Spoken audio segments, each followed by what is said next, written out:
We started visiting Representative Mark Walker's office in Graham, North Carolina in February of 2017. During the year, we visited every week, taking our concerns about policy and legislation to his staff. In addition to a meeting with the Congressman, we've talked with his Chief of Staff, Communications Director, District Director, and most often with his Director of Constituent Services.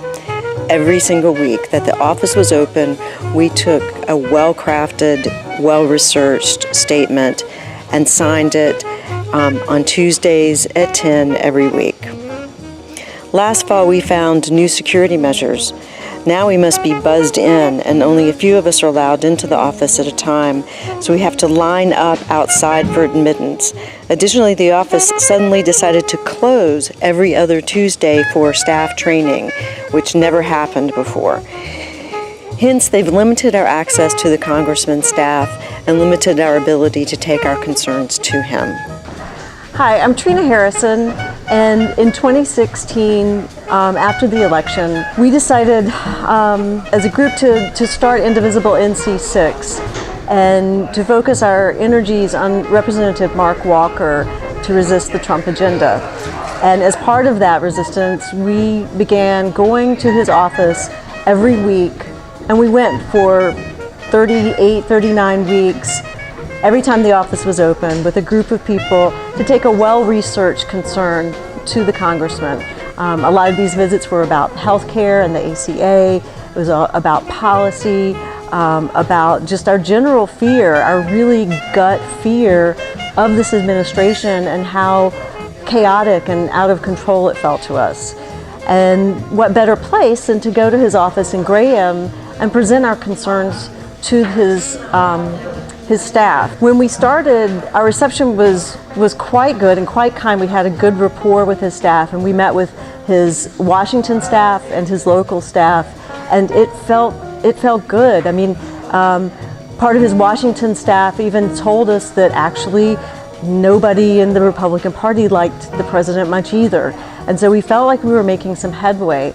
And as we continued on through the year, it just felt more and more like each side became more and more entrenched, and the rapport dissolved. They got very frustrated with us because we didn't stop, because we kept coming back and we kept pointing out inconsistencies in the Congressman's statements and then in the policies and legislation that he supported. We did not feel that he represented the entire constituency of his district, of District 6 in North Carolina, and that his policies were actually detrimental and harmful to the very people he represented. That was painful and hard for us. The best parts that came out of the visits were the connections that we made with one another. We found great support. We found great camaraderie. We found people who became campaign managers for other people running for office. People found their place, and they found their passion, and they found a way to do this resistance that meant something to them and was powerful to them. Representative Walker became more and more and more entrenched in the Trump agenda, and no matter what we said and no matter what facts that we brought to him, he became more entrenched in his policies, and that is very frightening to us.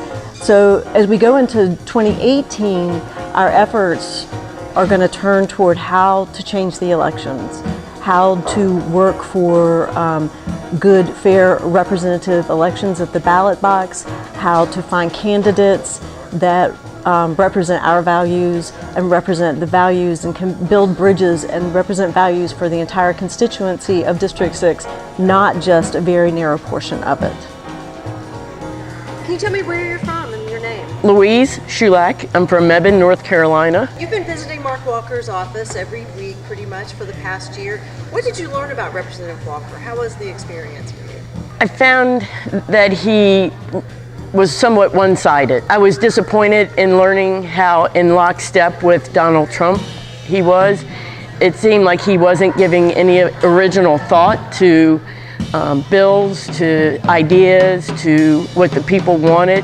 He seemed just to be whatever the president wanted, whatever the Republican Party wanted. He was just lockstep without any original thought in my mind. What did you learn about Representative Walker during these visits? Well, one of the things we were there, we went by to see him and leave information. He was never there. Tells me he does not care about his constituents in this district.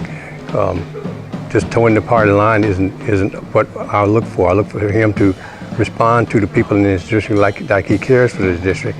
You can be a Republican or a Democrat, but as long as you take care of the people in your district, that's fine. But if you're not, maybe you should not be in that office, period. I'm Elaine Berry, and I'm from lovely Mebane, North Carolina. I started going over to Mark Walker's office, which was quite an education for me. So what was the experience like for you? Initially I felt like it was a very positive, affirming experience, because it was affirming in that sense that I thought I'm not alone in believing that things are not heading in the right direction. Can you tell me your name and where you're from? Thomas Graham, and I currently live in southern Alamance County, south of Eli Whitney. What made you start going to Representative Mark Walker's office every week, and how was that experience for you? I first started going because my wife was going, and I was supporting her in her political effort. And what did you learn about Representative Walker? That he is a puppet for the Trump agenda, and he's in the pockets of big business, you know, like typical Republican politicians. And what is your favorite memory? I really have sort of two favorite memories. The first is just the overall one of meeting and becoming part of a group of people that really care, and a group of people with really wonderful principles. For a long time, Mr. Walker was evading his constituents, and when he finally agreed to do some town halls, I went to the one in Asheboro and got to see him be in the presence of people who really were upset with what he was doing and were really sharing their opinions in a very strong and powerful and moving manner. And to see him finally facing his constituents was very satisfying. The HCA didn't get passed, which that was ultimately a great victory. Can you tell me your name and where you're from? Dana Courtney, I'm from Graham, North Carolina. What led you to start visiting Representative Mark Walker's office every week for the past year? Well, I met some wonderful people who were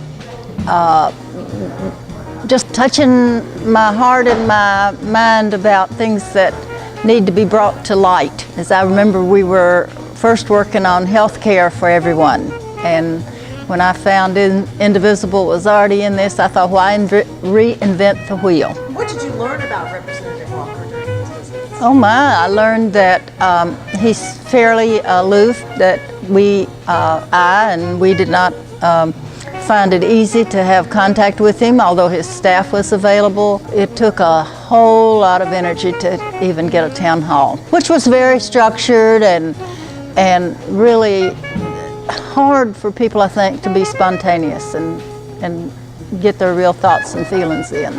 It was very frustrating to find that, especially as we continued over the 38 weeks, it was very frustrating and sad to me, and made me somewhat angry that we did not get even continuous interest. It seemed to wane, and it got more methodical on the part of the staff, who, you know, they weren't there with the full answers that he might would have. I did not get the feeling that we were valued. I did not get the feeling that my time was important to anybody. It was kind of like, well, you got this time, you know, what's the big deal? And what's your favorite memory? Oh my, there's so many. I have to give more than one. One was the cake that Betsy brought. I mean, this big cake that she made, and I don't even remember which week that was, but it was a cake indicating how many weeks I've been coming.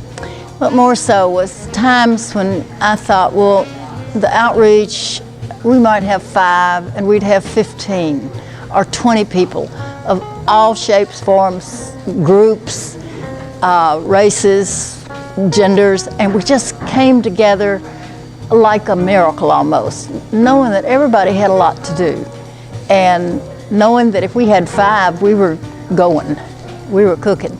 And then to see 15 or 20 or 30 at one time, more than that, was just really something I'll never forget.